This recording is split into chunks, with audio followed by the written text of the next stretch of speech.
여러분들이 예수 그리스도를 구주로 영접하셨다면 여러분들은 마귀를 이기고 있는 것입니다. 마귀와의 싸움에서 승리한 사람들입니다. 할렐루야. 좋은 소식. 우리는 마귀와 싸움에서 승리한 사람이다. 그럼 나쁜 소식.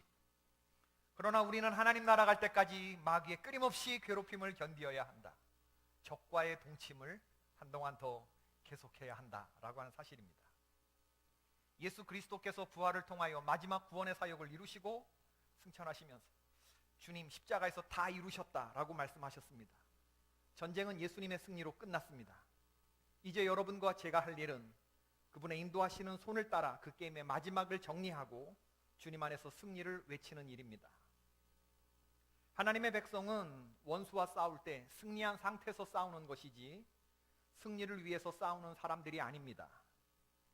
많은 사람들이 생각하는 것과 달리 이 영적인 전쟁, 오늘 영적 전쟁에 대해서 말씀을 살펴볼 텐데 영적 전쟁은 결코 무섭거나 두려운 것이 아닙니다.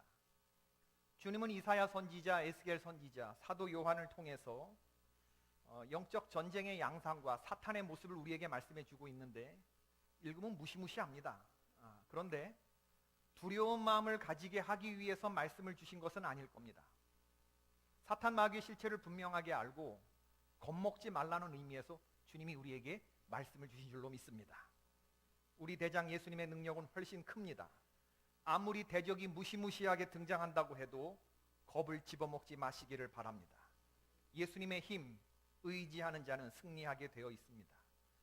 우리는 영적 전쟁에서 두 가지 극단을 경계해야 하는데 우리의 대적, 성도의 대적, 사탄을 존재를 의식하고는 있어야 하지만 사탄 마귀에 대해서 너무 골똘히 묵상을 하거나 아니면 사탄 마귀를 무시하거나 너무 골똘하거나 무시하거나 과대평가하거나 과소평가하거나 이런 그 극단을 피해야 합니다. 사탄을 과소평가하는 것은 자살행위이고 과대평가하는 건 하나님에 대한 믿음을 저버리는 불신이 되어버리기 때문에 그렇습니다. 토저라고 하는 분은 이렇게 말했습니다. 사물들을 성경의 방법으로 보려거든 항상 예수님을 우리 앞에 모셔야 합니다. 예수 그리스도가 우리 시야의 중심에 있게 하십시오. 만약 사탄이 숨어 있다면 그는 겨우 변두리에 나타날 것입니다. 밝은 곳에 가장 어두운 곳에 쭈그려고 앉아 있을 것입니다.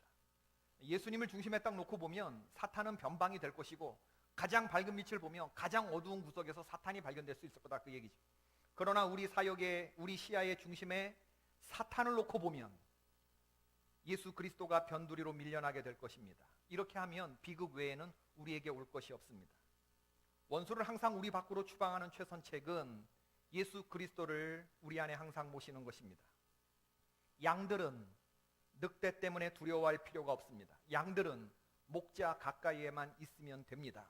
사탄은 기도하는 양을 두려워하는 것이 아니라 양 곁에 있는 목자를 두려워하는 것입니다. 사탄은 목자가 양과 함께 있는 것을 두려워하는 것이죠. 하나님의 말씀과 성령의 능력으로 무장된 성도들은 사탄 마귀를 두려워하지 않습니다. 그는 필요할 때에 어둠의 권세를 대항해서 일어나 싸울 것입니다. 그들은 자신이 살고 있는 환경 속에 무엇이 위험한 요소인지를 알고 있을 것이고 그 싸움에서 자기가 어떻게 행동해야 할지를 알고 있는 사람들이죠. 그는 하나님의 임재를 경험하는 사람들이고 결코 자기 자신을 사탄 마귀를 의식하는 그런 사람으로 만들지 않을 것입니다. 바울 사도는 신약성경 바울 서신에서 사탄이라고 하는 단어를 10번, 마귀라고 하는 단어를 6번 사용했습니다. 많이 쓴 거에 많이 쓰지 않은 거예요. 그닥 많이 쓰지 않은 거예요. 바울 서신엔 사탄, 마귀 이런 단어들이 각각 10번, 6번. 대신 예수라고 하는 단어는 219번, 주, 로드라고 하는 단어는 272번, 그리스도라고 하는 단어는 무려 389번을 사용하고 있습니다. 우리는 우리의 관심을 사탄 마귀에 둬야 돼요? 아니면 예수 그리스도께 둬야 돼요? 예수 그리스도께 주고 그 나머지 변방으로 보라 그 얘기인 것이죠. 이제부터 우리의 시야는 사탄 마귀가 어디 있나 두리번거리면서 찾을 것이 아니고 요한계시록 5장 5절부터 7절 우리를 위해 죽임당하신 어린 양 천국의 중심에 계신 바로 그분을 바라보면서 신앙생활을 하는 것이 되어야 할 줄로 믿습니다. 저는 오늘 우리 신앙의 대적 사탄 마귀가 어떤 존재인지를 살펴보길 바라고 사탄 마귀의 공격을 당할 때 예수님이 이기신 것처럼 우리 사랑하는 성도들이 이길 수 있게 되기를 주의 이름으로 축원합니다. 사탄은 어떤 존재인가? 성경의 사탄에 관련한 이야기는 창세기부터 요한계시록까지 거의 모든 책에 그 존재가 보이거나 보이지 않게 등장을 합니다. 근데 사탄에 대해서 자세하게 나와 있는 것은 이사야 14장, 에스겔 28장, 요한계시록 12장, 13장의 말씀이죠. 이 말씀들을 다 종합하면 사탄 마귀가 어떤 존재인지를 우리들은 알 수 있게 되는 것입니다. 사탄 마귀는 어떤 존재입니까? 그는 가장 좋은 것을 약속하지만 가장 나쁜 것을 줍니다. 그는 명예를 약속하지만 불명예를 줍니다. 그는 쾌락을 약속하지만 고통을 가져다 줍니다. 그는 이익을 약속하지만 손해를 끼칩니다. 그는 생명을 약속하지만 결국에 그가 주는 것은 사망입니다. 마틴 루터가 이렇게 말했습니다. 마귀는 휴일이 없다. 그는 절대로 쉬지 않는다. 패배하면 다시 일어선다. 앞문으로 들어갈 수 없으면 뒷문으로 비집고 들어와 훔치는 놈이 마귀다. 뒷문으로 들어갈 수 없으면 지붕을 뚫거나 마루에 굴을 만들어서 들어갈 것이다. 그는 그 안으로 어떻게 하든지 들어갈 것이고 그 안에서 일을 하려고 할 것이다. 그는 간교하고 많은 계획을 사용한다. 하나의 계획이 실패하면 이길 때까지 그는 다른 계획들을 시도할 것이다. 이사야 14장 13절 14절에 보면 사탄은 하나님에 의해서 창조된 어떤 영적인 존재인데 자기의 본분을 망각하고 하나님과 동등한 자리에 앉으려고 했던 그런 존재죠. 내가 내 마음에 이르기를 내가 하늘에 올라 하나님의 뭇별 위에 내 자리를 높이리라. 내가 북극 지폐의 산 위에 앉으리라. 가장 높은 구름에 올라가 지극히 높은 이와 같아지리라 하는도다. 사탄은 한없이 교만한 존재였습니다. 만물보다 높아지고 만물의 경배를 받으려고 했던 존재죠. 북극 지폐의 산이라고 하는 건 일반적으로 하나님이 계신 보좌를 의미하는데 사탄이 바로 그 북극 지폐의 산, 그 하나님이 통치하시는 그 보좌에 앉으려고 했던 존재라는 얘기예요. 그래서 사탄은 하늘에서 구테타를 일으켰고 타락한 천사들을 이끌고 그 싸움을 벌였는데 그 싸움에서 하나님 편에 선 천사장의 이름은 미가엘이었고 미가엘의 승리로 끝났고 사탄은 패배해서 땅으로 추방당했죠. 사탄은 현재 하늘에서 쫓겨나서 지금 이 땅 가운데서 저와 여러분을 괴롭히고 유혹하거나 위협하거나 미혹합니다. 유혹하거나 위협하거나 미혹합니다. 자기 밭에 심긴 수박을 날마다 훔치는 도둑들 때문에 마음이 상한 농부가 있었습니다. 그는 결국 그 도둑들을 좌절시킬 수 있는 지혜로운 계획을 세웠는데 수박밭의 수박들에게 자기만 알게 수박 하나에 독극물을 주입한 후에 수박밭에 편말을 세워놓았습니다. 경고, 우리 과수원의 수박들 중 하나에는 독이 들어있음. 다음날 농부가 밭에 나가보니 수박이 하나도 도둑질 당하지 않은 것을 보았습니다. 이것은 도둑들이 낮에 어떤 수박에 독이 들어있는가 이거 알지 못했기 때문에 그 편말을 받기 때문이죠. 아이디어가 효력이 있었어요. 농부는 만족했습니다. 문제가 해결된 것처럼 보였습니다. 그러나 이틀 후에 농부가 밭에 나갔을 때 편말이 바뀐 것을 보았습니다. 농부는 좌절했죠. 누군가 편말에 글을 수박들 중 2개는 독이 들어가 있음 이렇게 고쳐놨어요. 농부는 어떤 것이 독이 들어가 있는지 몰랐기 때문에 모든 수박을 다 폐기 처분해야 했습니다. 사탄 마귀는 우리들의 생각보다 훨씬 더 똑똑해요. 만일 우리가 사탄 마귀를 대적할 계획을 세우면 마귀는 반드시 우리의 생각보다도 뛰어난 그러한 계획을 세운다는 것을 명심해야 됩니다. 어떤 여성이 비싼 드레스를 샀습니다. 그녀가 드레스를 집으로 가지고 왔어요. 숨기려고 했겠죠. 그러나 들켰습니다. 남편이 그걸 얼마 주고 샀는지를 물었죠. 값을 알고 남편은 기절하는 줄 알았습니다. 왜 이렇게 비싼 옷을 샀소? 당신은 되게 매일 생활비가 부족하다고 불평하지 않았소? 그러자 아내가 말합니다. 이 드레스는 제가 산 게 아니에요. 사탄 마귀가 사게 한 거예요. 사탄 마귀가 이 드레스는 당신에게 잘 어울리는군요. 이 드레스는 의심의 여지가 없이 당신을 위해 만들어진 것이 틀림없다고 내게 속삭였어요. 남편이 소리쳤습니다. 그럼 당신은 사탄아 내 뒤로 물러가라! 라고 외쳤어야 했소. 아내가 말합니다. 당신의 말대로 나는 그렇게 했습니다. 사탄아 내 뒤로 물러가라고 했어요. 그럼 그렇게 했는데 왜 샀단 말이요?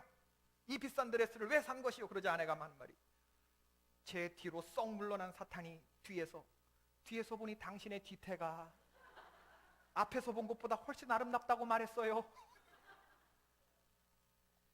사탄 마귀가 우리를 유혹하거나 위협하거나 미혹하는 것은 분명하지만 여러분, 그것들은 다 허상입니다. 거짓말입니다. 사탄 마귀의 유혹, 위협, 미혹에 넘어가는 것들은 영적 전쟁을 알지 못하는 사람들. 사탄 마귀가 미혹하지만 그 미혹에 걸려 넘어가는 건 결국엔 내 탓인 것입니다. 사탄이 우리를 유혹할 수 있고 위협할 수 있지만 겁을 집어먹고 집어먹지 않고는 누구의 잘못이에요? 사탄 잘못이에요? 우리 잘못이에요? 우리의 잘못인 겁니다. 결국엔 위협도 내가 당하는 것이고 미혹도 내가 당하는 것이지. 여러분, 우리가 영적 전쟁에 대해서 눈을 뜨고 있으면 아무리 유혹하고 미혹하고 위협한다고 해도 당하지 않을 수 있는 것이거든요. 마귀에게 바보 취급당하지 않는 성도들 되기를 주님의 이름으로 축원을 드립니다. 예수님이 십자가에서 사탄을 이기셨지만 여전히 사탄은 활동하고 있습니다.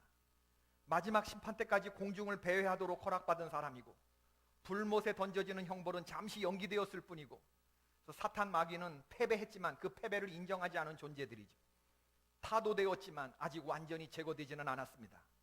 사탄 마귀는 자기의 존재가, 자기의 운명이 영원한 불못과 무저갱에 던져지게 될 것이라는 것을 알고 어떻게 하든지 한 사람이라도 더 끌고 들어가려고 지금 마지막 발악을 해대고 있는 것이죠. 우리가 사탄 마귀의 권세를 생각할 때 하나 생각할 것은 또 이들을 너무 가볍게 보아서는 안 된다는 겁니다. 아주 잘 짜여진 군대 조직을 하고 있기 때문에 그래요. 사탄은 혼자가 아니고 군대를 이루고 있다. 사탄 마귀의 세력은. 요한계시록 12장 13장에 보면 하나님을 대적하는 새 적대자들이 등장하는데 바로 크고 붉은 용, 바다에서 올라온 첫 번째 짐승, 땅에서 올라온 두 번째 짐승, 성부, 성자, 성령 거룩한 삼위일체가 있는가 하면 이 용과 바다와 땅에서 올라온 짐승에 비거룩한 삼위일체가 있어요. 가장 꼭대기에 있는 사탄, 용으로 불리어지는 이놈은 머리가 몇 개입니까? 7개. 뿔이 몇 개가 달려 있어요? 10개. 상상해 보세요. 그리고 7머리에 면류관이 쓰여져 있다고 했습니다. 이 사탄이 가장 센 놈이고, 그 다음에 바다에서 올라온 첫 번째 짐승에게 권력이 이양되는데, 이 첫 번째 짐승은 사탄을 아주 많이 닮아 있습니다. 머리가 7개, 뿔이 10개인 것은 용하고 똑같은데 면류관의 위치가 머리에 쓰고 있는 것이 아니고 뿔 위에 쓰여져 있죠. 사탄은 이 바다에서 올라온 짐승에게 모든 권한을 다 위임합니다. 그리고 두 번째, 땅에서 올라온 짐승은 어린 양같이 두 뿔이 있는데 권세는 용과 똑같은 힘을 가지고 있다고 했습니다. 그러니까 이 비거룩한 삼위일체도 하나님 성부, 성자, 성령을 담아서 똑같이 코스프레를 하고 있다고 하는 거죠. 능력도 비슷하게 보이고 하는 행동도 비슷하게 보이고 외모적으로 봐도 비슷하고, 영적으로 우리가 혼미해져 있으면 우리가 따라가는 대상이 어린 양이지 아니면 어린 양인데 어린 양처럼 보이는데 머리에 뿔 달리고 용의 권세를 가지고 있는 이거 사탄 마귀의 세력을 따라가는지 우리가 혼미해질 수 있다고 하는 것이죠. 오늘 본문 12절에서 이렇게 말합니다. 우리의 씨름은 혈과 육을 상대하는 것이 아니고 통치자들과 권세들과 이 어둠의 세상 주관자들과 하늘에 있는 악의 영들을 상대합니다. 이 6장 12절의 말씀은 사탄의 네트워크, 영적인 마피아, 이 나쁜 놈들, 이놈들의 위계 질서가 어떻게 되어 있는지를 말씀해 주고 있죠. 사탄 조직에게 사용된 헬라어 단어들을 보십시오. 알차이, 통치자들, 엑소시아이, 권세자들, 코스모크라토레스, 어둠의 세상 주관자들, 푸뉴마티카테스 포네리아스, 악한 영들. 사탄의 군대는 아주 잘 정비되고 나름 일사불란한 명령 체계를 갖추고 있다고 하는 거예요. 하나 쓰러뜨렸다고 끝나는 게 아니고 계속해서 새로운 얼굴을 한 놈들이 계속 우리를 공격한다고 하는 거예요. 성도는 사탄 군대의 조직이 오합지졸이 아니라는 것을 이해해야 합니다. 우리의 대적이 그렇게 만만한 존재가 아닙니다. 천상의 조직과 기능과 모습을 그대로 코스프레하고 있기 때문에 영이 흐려져 분별하지 못하면 우리가 누구를 따라가는지 헷갈리는 경우가 많이 있을 수 있습니다. 사탄 마귀의 마술과 기만 전술에 휘둘리면 꼼짝없이 당하고 맙니다. 우리가 잠깐 한눈을 파는 사이에 공격을 당하게 되어 있어요.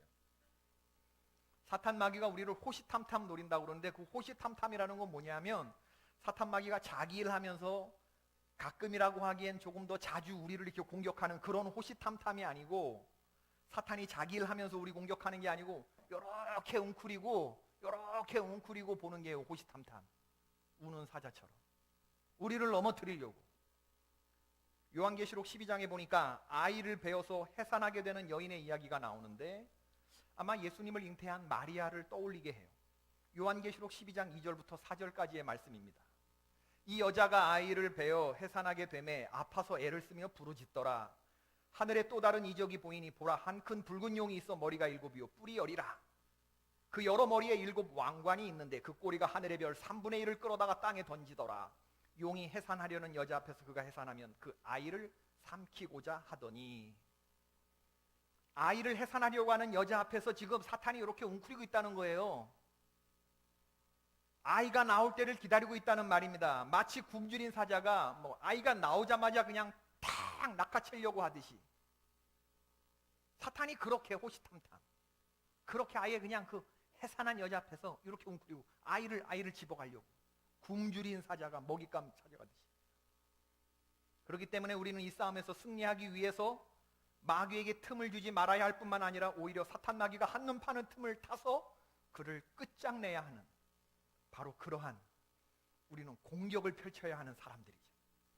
성경에 보니까 계시록 12장 5절, 여자가 아이를 낳으니 이는 장차 철장으로 만국을 다스릴 남자라. 그 아이를 하나님 앞과 그 보좌 앞으로 올려가더라.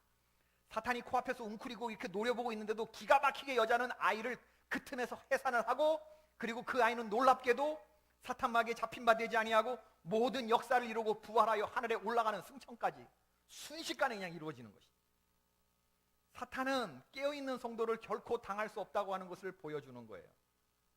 예수님의 생애가 이렇게 아주 순식간에 아이를 낳고 사역하고 하늘로 승천하는, 예수님이 승리하셨다면 우리도 승리할 수 있는 줄로 믿습니다. 이게 우리의 좋은 소식이죠. 이 사탄과의 싸움에서 이기기 위해서 단 한순간도 호시탐탐 노리는 이 사탄 마귀에서 이기기 위해서 우리는 어떤 옷을 입고 있어야 되느냐? 오늘 본문입니다. 전신갑주. 영적 전쟁에서 성도가 입어야 할 갑옷, 영적인 전신갑주. 우선 제일 먼저 등장하는 보호 장구가 허리띠입니다. 진리의 허리띠. 로마 병사들은 튜니크라고 하는 옷을 입었는데, 영화 같은 데 보면 그리스인들이나 로마 사람들은 위에 이렇게 천조가리 같은 거 풍성하게 그렇게 입잖아요. 그죠? 헐렁한 웃옷을.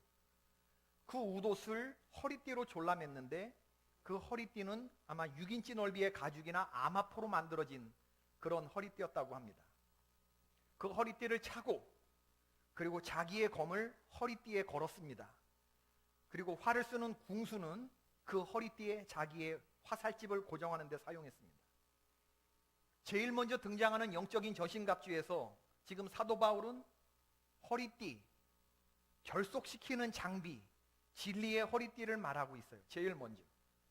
허리띠는 허리띠뿐만 아니라 다른 모든 것도 함께 고정합니다. 군대를 다녀오신 남자분들은 알 거예요. 탄띠에 탄띠만 거나요?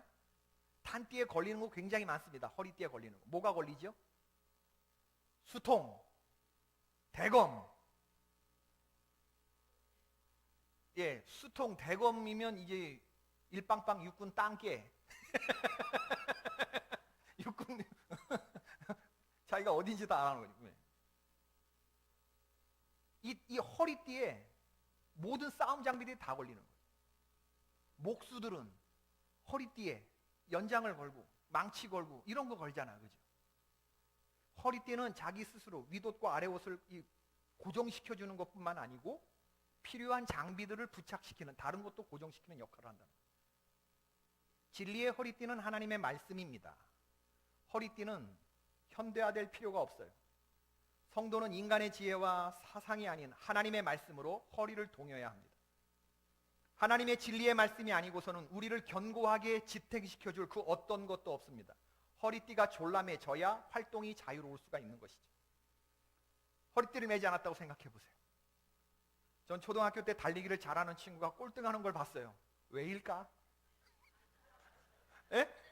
바지가 흘러내리는 거였어요. 바지가 고무줄이 끊어졌는지 바지가 흘러내리는데 1등으로 뛰던 놈이 이게 신경 쓰이니까 이걸 막 이렇게 엉거주춤하고 뛰는데, 얼마나 안타깝든지. 쟤 대놓고 1등인데 허리띠가 그만큼 중요한 거예요. 여러분 허리띠가 풀려졌다고 생각해 보세요. 얼마나 신경 쓰입니까? 우리 그 어디죠? 화담숲 이렇게 하루 이렇게 나들이 갔을 때 여러분 잘 못 보셨겠지만 제가 윗옷으로 이렇게 감추고 있었지만 허리띠를 안 메고 그날 있었어요. 그냥 집을 나설 때 깜빡 잊어버렸는데 그냥 가도 될 줄 알았어요. 하루 종일 신경 쓰이더만 하루 종일 뭐 꼼짝을 못 하겠던데 허리띠가 없으니까요. 집중이 안 돼. 집중이. 진리의 말씀이 제일 첫 번째 등장한다는 점을 주목하십시오. 우리 성도의 삶의 처음이요 마지막이 되어야 하고 제일 먼저 채워야 하는 것은 진리의 말씀. 성경에 나오는 사탄이 사람에게 제일 처음 한 말이 뭔지 아십니까? 사탄의 음성이 제일 성경에 처음 등장하는 곳이 창세기 3장 1절인데 우리 한번 읽어보십시다. 창세기 3장 1장 시작. 그런데 뱀은 여호와 하나님이 지으신 들짐승 중에 가장 간교하니라. 뱀이 여자에게 물어 이르되 하나님이 참으로 너희에게 동산 모든 나무의 열매를 먹지 말라 하시더냐? 사단이 제일 먼저 공격한 것은 뭐냐면 진리의 말씀을 공격했어요. 사탄이 성경에 등장하는 제일 첫성, 일성, 하나님이 참으로 그렇게 말씀하셨냐? 요게 사탄이 말한 거예요. 사탄은 처음부터 단호한 말로 접근하지 않습니다. 처음에는 부드럽게 질문하며 다가옵니다. 그러나 그 질문엔 사탄의 발톱이 감추어져 있죠. 하나님이 마침표를 분명하게 찍으신 말씀, 다 먹되 동산 중앙에 선악을 알게 하는 이 나무를 먹지 마라, 이 실과를 먹지 마라. 선악을 아는 그런 건 너희들에게 너무 벅찬 주제다. 선악을 분별하는 것은 절대선과 절대악은 나 여호와만에게 속한 것이다. 이거 건드리지 말라고 했어요. 이거 먹으면 어떻게 된다? 정령 죽는다 라고 했는데 사탄이 뭐라고 말을 했어요? 일성이 참으로 먹지 말라 하시더냐? 진리의 말씀을 공격했습니다. 하나님이 마침표를 분명하게 찍으신 것에 물음표를 달면서 접근을 했는데 그 하나님의 말씀에 의심을 품고 그 말씀에 흔들리다 보니까 진리의 허리띠가 느슨해지고 풀어지고 끊어지니까 그 다음에 선악과가 어떻게 보였습니까? 3장 6절 다 같이 읽어봅시다. 시작. 여자가 그 나무를 본즉 먹음직도 하고 보암직도 하고 지혜롭게 할 만큼 탐스럽게도 한 나무인지라. 여자가 그 열매를 따먹고 자기와 함께 있는 남편에게도 주매 그도 먹은지라. 말씀이 흔들리니까 육신의 정욕, 안목의 정욕, 이생의 자랑이 한꺼번에 밀고 들어왔습니다. 먹음직도 하고 육신의 정욕, 보암직도 하고 안목의 정욕, 지혜롭게 할 만큼 탐스럽게 보인 나무, 이생의 자랑. 저걸 먹으면 하나님처럼 될 것 같은 교만한 마음이 미혹된 거죠. 이건 예수님이 40일 금식기도 하시고 사탄 마귀에게 시험 받은 것 동일한 시험입니다. 두 번째 아담 예수님이 이 돌을 가지고 떡덩이를 만들어 먹어봐라. 육신의 정욕, 안목의 정욕, 세상 보여주면서 이거 다 넣어줄 테니까 나한테 절 한번 해봐라. 안목의 정욕, 높은 데서 뛰어봐라. 너가 하나님의 아들인 걸 증명해봐라. 이생의 자랑. 우리 이런 유혹들을 매일매일 공격받는다. 거기에 여러분 사탄하고 말을 섞기 시작하면 마지막에 하다 보면은 하나님처럼 될 것 같은 생각이 들어오는 거죠. 미혹되면. 그리고 미혹되고 나니까 그 선악과를 사탄이 따서 먹였습니까? 내 손으로 따서 먹었습니까? 분명히 알아야 돼요, 여러분. 사탄이 먹여주는 거 아니에요. 사탄이 먹이는 거 아닙니다. 미혹된 우리가 따먹는 것이죠. 미혹된 하와가, 미혹된 아담이 자기 손으로 가져다 먹고 진리의 말씀이 흔들리니까 생긴 결론이죠. 먹고 하나님처럼 됐으면 얼마나 좋아요. 지혜가 생겼으면 얼마나 좋아요. 선과 악도 제대로 분별하지 못하는 짐승만도 못한 존재가 되어버렸잖아요. 진리의 허리띠 굉장히 중요합니다. 두 번째, 의의 호심경. 호심경 없이 전투하러 나가는 로마 군인은 없습니다. 호심경이라고 하는 건 흉부를 덮어주는 방탄 조끼 같은 겁니다. 질기고 소매가 없는 갑주의 한 부분, 가죽이나 무거운 아마포로 만들어졌고 동물의 굽이나 뿔이나 금속 조각들로 덮였죠. 어떤 호심경들은 몸에 맞도록 틀에 쇳물을 붓거나 망치질해서 맞춤형으로 만든 커다란 부분들로 이루어졌습니다. 이 호심경은 방탄복 같은 건데 심장과 폐와 같은 지극히 중요한 장기들을 보호하죠. 사탄 마귀는 바로 거기다 대고 불화살을 쏘대니까 우리의 내면을 무너뜨리는 그런 공격을 하거든요. 그러니까 이런 의의 호심경은 밖으로 보이지 않을 수도 있어요. 옷 안에 감춰져 있을 수도 있습니다. 우리는 그런 공격을 사람들로부터 많이 들어요. 특별히 리더인 사람들, 사람들 앞에 서서 무언가를 이끄는 사람들, 지도자들. 네가 무슨 일을 할 수 있겠어? 네 주제에 무슨 하나님의 일을 한다고 그래? 또 분수를 좀 알고 설쳐대. 이런 소리들 말이에요. 이런 사람들로부터 일하는 사람들은 수면 위에 떠오르는 고래는 작사를 맡게 되어 있다. 앞에서 누군가를 이끄는 지도자들은 당연히 욕을 먹게 되어 있어요. 많은 사람들의 비율을 어떻게 다 맞출 수가 있겠습니까? 근데 그런 얘기를 들으면 우리들의 마음속에서 이 마음이 막 무너지잖아요. 그죠, 여러분? 안 그래요? 저만 그런가? 네가 무슨 일을 하다 왜? 아이고 배야, 지나가도 개가 웃겠네. 남들이 나에게 가야 되는 공격이 있단 말이에요. 이런 공격을 받으면 뭐 얼얼해지는 거지. 아이고 배야, 그러면 그 암흑의 말을 딱 듣다 보면요, 내가 정말 분수를 모르고 너무 설쳐대는 거 아닌가? 에이, 나 같은 게 뭘 할 수 있겠어? 에휴, 주제 그냥 가만히나 이렇게 된다니까요. 어떤 날에는 정말 막 어질어질해지면서 다 때려치고 싶어. 다 싫어지고. 뭐 제대로 와서 박힌 거지, 화살 하나가. 그걸 막아주는 게 의의 호신경입니다. 디모데가 바로 거기에 맞은 거거든요. 연소함을 업신여겼어요, 사람들이. 연소하다는 건 경험이 없다 그러니까, 경험이 없는 거니까, 그러니까 뭐 좀 유려한 어떤 리더십이 발휘되지 않았겠죠. 그러니까 사람들이 뭐라고 했겠죠, 교인들이. 너무 어리니까. 연소함을 업신여겼다 그랬어요. 업신여겼다 그랬어요. 지도자가, 목사가 업신여김을 받아봐요, 성도들한테. 목회가 되겠습니까? 놓고 간 거예요. 마음에 성령의 물이 식어진 거예요. 그것을 위로하기 위해서 쓴 편지가 디모데 전서입니다. 1장 대바람에 사도 바울이 디모데에게 뭐라고 말을 하냐면, 하나님이 죄를 알지도 못하 나를 능하게 하신 그리스도 예수 우리 주께서 내가 감사함은 나를 충성되이 여겨 내게 직분을 맡기심이니 내가 전에는 비방자요 박해자요 폭행자였으나 도리어 긍휼을 입은 것은 내가 믿지 아니할 때에 알지 못하고 행하였습니다. 사도 바울은 디모데를 위로하는 편지를 쓰면서 자기 주제를 잘 알았어요. 자기 자신이 씻을 수 없는 죄인이라는 걸 너무나 잘 알고 있었죠. 그러나 또한 바울은 자기 주제를 너무나 잘 알고 있었습니다. 예수 그리스도 안에서 내가 얼마나 용서받은 죄인, 그래서 의인이 된 사람인지, 예수의 피로 씻김받은 의인이 된 존재인 걸 알았습니다. 그래서 사도 바울이 그 권위를 가지고 디모데에게 말합니다. 아들 디모데야, 내가 너에게 이 교훈으로서 명하노니 전에 너를 지도한 예언을 따라 그것으로 선한 싸움을 싸우라. 물러서지 말라는 겁니다. 심지가 견고해야 한다는 겁니다. 지금 너가 그런 외조모 로이스 어머니 유니게 3대 스와타지 그냥 온실에서만 자란 그런 믿음 가지고 사람들이 한마디 두마디 한 거 가지고 너 지금 얼얼해야지. 그런 걸로 했으면 나는 벌써 죽었어. 그러기로 따지면 나는 벌써 없었어, 이 세상에.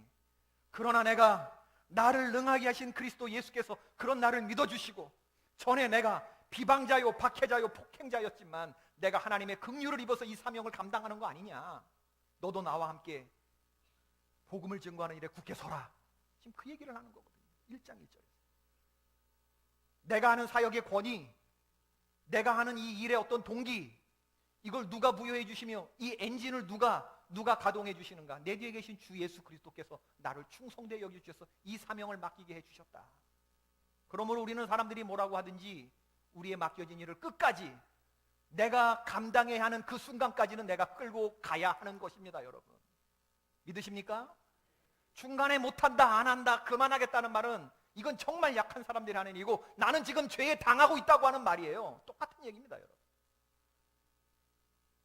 하나님의 사람들은 버틸 자리에서 버텨줘야 합니다. 여러분, 끈기 있게 밀고 나갈 때 밀고 나가야 돼요. 죽이 되든 밥이 되든 결과는 그 끝에서 책임지면 되는 것입니다, 여러분. 그때가 더 늦지 않아요. 중간에서 놓고 안 하고 돌아서겠다 이렇게 얘기하는 것들은 정말 하나님의 마음을 안타깝게 하는 사람들이죠. 그런 소리 할 때마다 여러분들의 등급이 탁탁 깎인다는 것을 생각하셔야 돼요. 그때 주님의 힘으로 의의 호심경으로 단단히 무장해야 되고, 아, 지금 내 호심경이 지금 망가져 있구나. 생각하셔야 합니다. 예수 그리스도의 의의 호심경 겉옷 안에 든든히 받쳐 입으시기를 바랍니다. 나의 연약함을 예수 그리스도께서 담당해 주셨습니다. 할렐루야. 그레이트 익스체인지라는 거예요. 거룩한 교환이 이루어졌어요. 나의 죄가 예수님께 전가되었고 예수님의 의가 나의 의가 된 줄로 믿습니다. 세 번째로는 평안의 신. 군사가 전투할 때 갑주다함으로 필요한 장비가 신입니다. 전투화를 말하는 거죠. 로마 군인은 신발을 칼리가라고 하는 그런 신발, 작은 장화. 로마 황제 중 한 사람의 이름은 칼리굴라였습니다. 리틀 부츠라는 뜻이죠. 칼리가는 로마 부대원들이 신었던 반장화인데 발가락이 나오는 가죽 장화였고 가죽끈으로 발목과 정강이에 단단히 붙들어 매었죠. 이 가죽신은 달리기를 위한 용도가 아니었습니다. 군인들이 신는 군화는 달리기를 위해서 만들어진 러닝화가 아닙니다. 긴 행군과 근접 전투를 하는 동안에 견고하게 자세를 유지할 수 있게 하기 위해서 만들어진 그러한 신발이죠. 가죽창은 1.9cm 두께였고 바닥은 전사들이 미끄러지거나 넘어지지 않게끔 신속하고 빠르게 움직일 수 있도록 속이 빈 징들이 박혀 있었다고 그럽니다. 머리부터 발끝까지 갑주를 입은 로마 군사가 신발을, 전투화를 신고 있지 않고 맨발로 간다고 생각해 보세요. 여러분, 전신갑주는 무장했는데 신발을 안 신고 있어. 맨발이야, 맨발. 온몸에 중무장한 군인이 신을 신지 않고 맨발로 가다가 레고 블럭 하나를 밟았다고 생각해 보세요. 레고 블럭. 애들이 이렇게 벽돌 쌓기 하는 거, 그거 쓰다가 이렇게 막 그거 이렇게 꽉 밟아보신 적 있으세요? 아파요? 안 아파요? 생각만 해도 아파. 생각만 해도.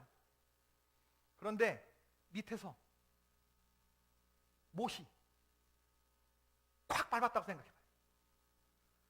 생각만 해도 신발이 없으면 그렇게 되는 겁니다. 신발은 그렇게 중요한 거예요. 평안의 신발은 우리가 견고하게 설 수 있도록 해줍니다. 이 죄악된 세상 가운데서 어떤 상황을 만나도 우리는 평안할 수 있어야 돼요. 평안의 신발을 신고 있다면. 예수 그리스도를 알지 못하는 사람들은 평안이 없습니다. 사망의 음침한 골짜기를 걸을 때 그들은 두려워하게 되어 있죠. 평안을 상실하죠. 그러나 성도는 걱정하지 않습니다. 주의 지팡이와 막대기가 나를 보호한다고 믿기 때문입니다.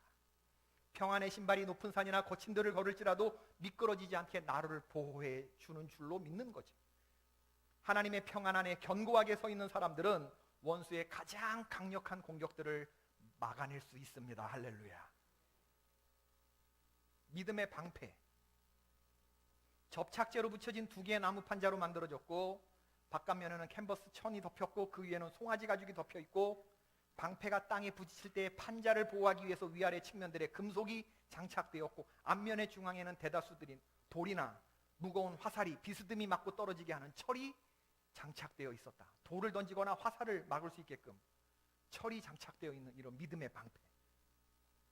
한 로마 군사는 전투가 끝난 후에 220개의 화살이 자기 방패에 꽂힌 것을 헤아렸다고 합니다. 방패가 없었다면 그날 그는 살아남지 못했겠죠. 화살이 220개가 날아와서 방패에 부딪혔으니 그 중에 어느 하나만 맞았어도 얼얼해졌을 텐데. 예수 그리스도를 믿는 성도들을 보호해주는 장비는 뭐냐면 믿음의 믿음, 하나님의 능력을 신뢰하는 것입니다. 사단이 쏘아대는 소멸하는 화살들을 맞으면 믿음이 식어지고 의심이 생기고, 의심은 아까도 말씀드렸지만 사탄이 하와에게 쏜 첫 번째 화살이었거든요.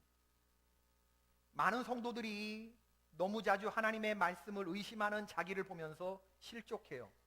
그러면서 스스로 생각합니다. 내가 진정으로 거듭난 성도가 아니구나. 이렇게 의심하는 걸 보니 나는 믿음이 없구나. 그러나 여러분, 그렇지 않습니다. 의심은 생길 수 있어요. 믿음의 반대말, 그게 의심이 아니거든요. 믿음의 반대말은 불신이거든요. 의심이 온다고 이상하게 생각하지 마십시오. 의심이 생길 때 우리가 해야 될 건 뭐냐 하면 의심을 붙잡는 것이 아니라 진리의 말씀을 붙잡는 것입니다. 왜 의심이 계속해서 우리 안에 영향력을 발휘하냐면 우리가 의심에 순종하기 때문에 그래요. 말씀에 순종하는 것이 아니라.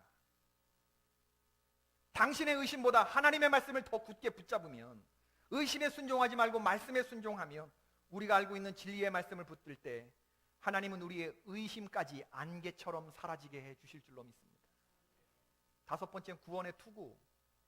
로마 군사의 투구는 청동이나 철로 만들어졌고 그 안에 펠트나 스펀지가 붙여졌습니다. 투구는 뇌를 보호하죠. 생각을 보호합니다. 우리 성도들의 생각은 신령한 헤드기어로 보호되어야 합니다. 우리는 혼란한 시대를 살고 있기 때문에 우리를 좌절하게 하고 실망하게 만드는 많은 뉴스들과 사건들이 끊임없이 우리를 공격하고 있죠. 사탄은 우리에게 별의별 생각을 다 집어넣어줘요. 죽고 싶은 생각, 죽이고 싶은 생각, 미워하는 생각, 분노하는 생각, 당짓는 생각, 끼리끼리 하는 생각, 누추한 생각, 음란한 생각, 이런 거를 방어해 줄 수 있는 이 구원의 투구. 이 혼란한 세상 가운데서 우리의 마음과 생각을 보호해 주는 그런 장비. 나는 구원받은 하나님의 백성이 되었다. 주님은 내가 순전한 백성이 되기를 원한다. 주님은 내가 정직한 백성이 되기를 원한다. 하나님은 내가 여호와를 경외하고 악에서 떠난 백성이 되기를 원한다. 주님은 세상 사람들이 다 넓은 멸망의 길로 갈다 할지라도 멸종되지 아니한 내 종 하나, 천연기념물 성도를 보기를 원한다.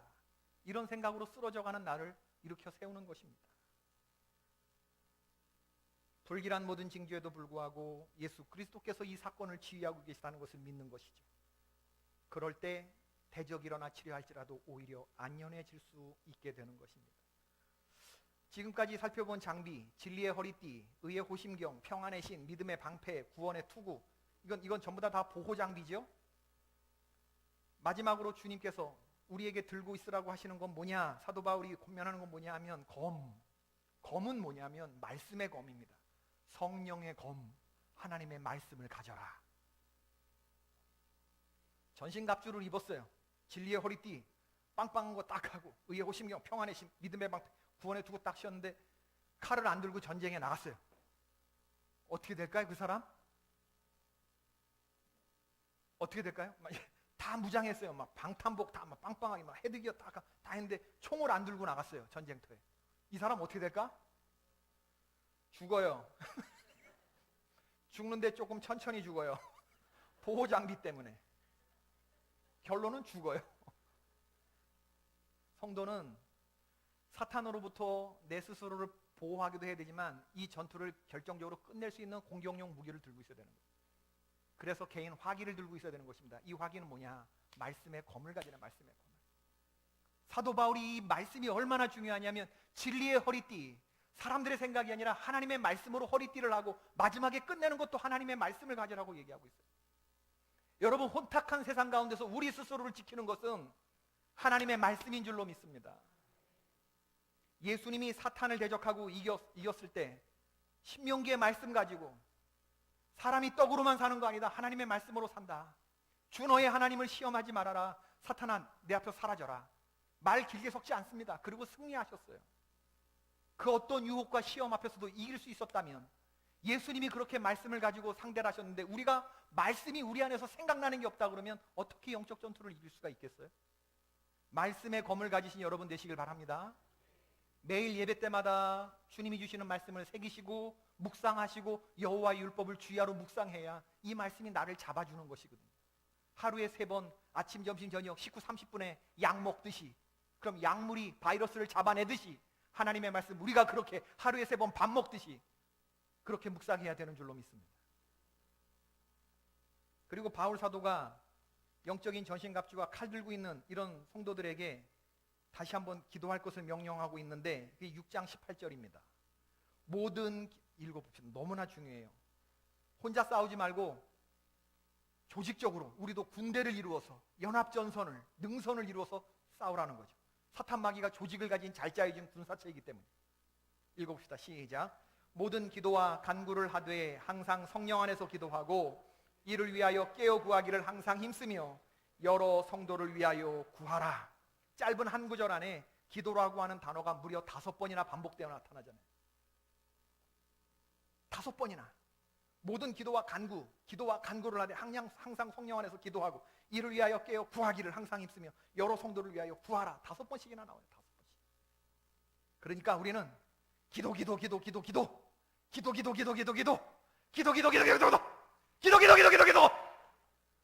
따발총 쏘듯이 믿으십니까? 기도 말씀으로 빵빵하게 채워주고 칼 들고 다 연합해서 뜨거운 목소리로 우리가 기도를 할 때, 기도는 하나님과 연결된 통신 라인이거든. 내가 혼자 아무리 장렬하게 칼 들고 설치고 싸운다고 해도 기도의 능선에서 병참선이 끊어지거나 사령부가 끊어지거나 아니면 동료들과 떨어져 있으면, 그러면 장렬하게 혼자 전사하는 것입니다. 여러분, 장렬하게 전사해. 멋지게 싸우다 장렬히 전사하는 것이죠. 죽지 않으려면 성도들과 능선을 이루어서 함께 싸워. 기도. 하나님의 능력을 간구하면서 주님과 이 한 라인이 연결된 이것을 놓치지 말아야 된다, 이런 것이죠. 오늘 여러분, 사탄 마귀가 여러분의 어떤 부분을 공격했습니까? 그리고 여러분 어떤 부분을 공격당하셨습니까? 어떤 부분에서 치명상을 입으셨습니까? 여러분의 생각입니까? 아니면 마음입니까? 아니면 입술입니까? 아니면 여러분의 발입니까? 오늘 기도하심으로 다시 한번 일어나는 시간 되기를 바랍니다. 끊임없이 사탄 마귀와의 싸움에서 한치의 물러섬도 없이 승리하고 나아가는 개포재단의 성도들 되기를 주의 이름으로 축원합니다. 예수 그리스도를 전하고 배우고 담는 교회 뿐만 아니라 예수 그리스도처럼 사탄 마귀를 정복하고 승리하는 그런 교회가 되기를 주님의 이름으로 축원을 드립니다.